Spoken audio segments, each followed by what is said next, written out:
Doug, what does the Bible state about suicide? For instance, when Saul fell on his sword in conjunction with the modern day epidemic. That's a tough question. The Bible is silent about suicide. We know that it speaks about murder, obviously, that we're not to murder. It never says anything about murdering yourself. Okay? It just doesn't say it. So if the only thing that we have to go on is that we should not murder, what does that mean? Well, let's do a thought experiment. Okay, let's take King David. Is he going to be in the kingdom or not? He is, right? He will be in the kingdom. But should he be? He murdered a man, right? He didn't actually go out and kill the man with his own sword, but he arranged it so that this man would be killed.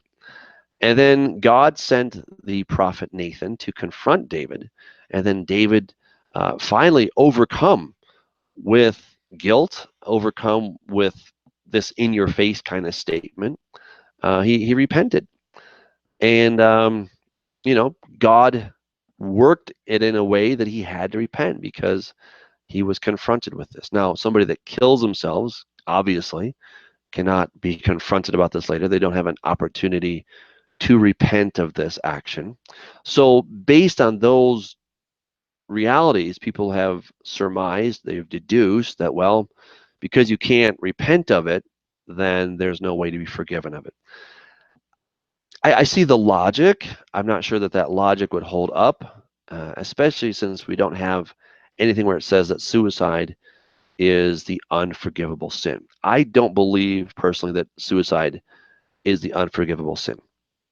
First of all, most of the time, again, I'm speaking generalities, but most of the time when people commit suicide, they do so not because it's not about murdering themselves. That's not murder necessarily.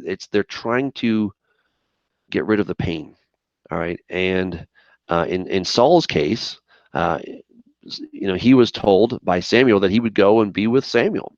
So does that mean that Saul is going to be in hell or something like that? Again, we don't know. Doesn't state that at all. But he knew what would happen to him if he were found out by the Philistines, and so he wanted to avoid that fate. And one can hardly blame him because it would probably have been pretty ugly if he'd fallen into that.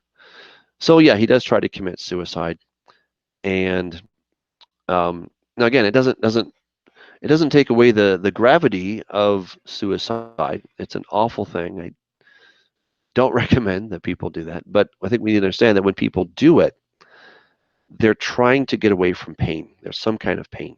There's some kind of trauma.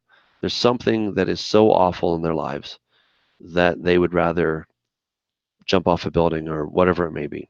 And they do it out of a place of fear. They do it out of a place of insecurity, of doubt, of depression. And so they're not really in their best mind when they do that. Personally, I think that I don't think that God would damn a person for the act of suicide. If they don't make it into the kingdom, it's not because of suicide. It'd be because of something else. But suicide is when people have lost all hope. And I think few of us understand what losing all hope really means. I don't. I've never gotten to a place where I've lost all hope. I've gotten to a place where, yeah, I was down and out, but I was never without all hope. I can imagine how people could get there. I really could. But I've never been there. And so people that commit suicide have lost all hope. And if we lose all hope, then, right, where does that leave us? Insofar as, what that means for the person on the other side, we are not told. And I'm not going to, speculate necessarily what's going to happen to people because I don't know. My guess would be that, if they don't make it into the kingdom, it's not because of suicide. It would be because of something else.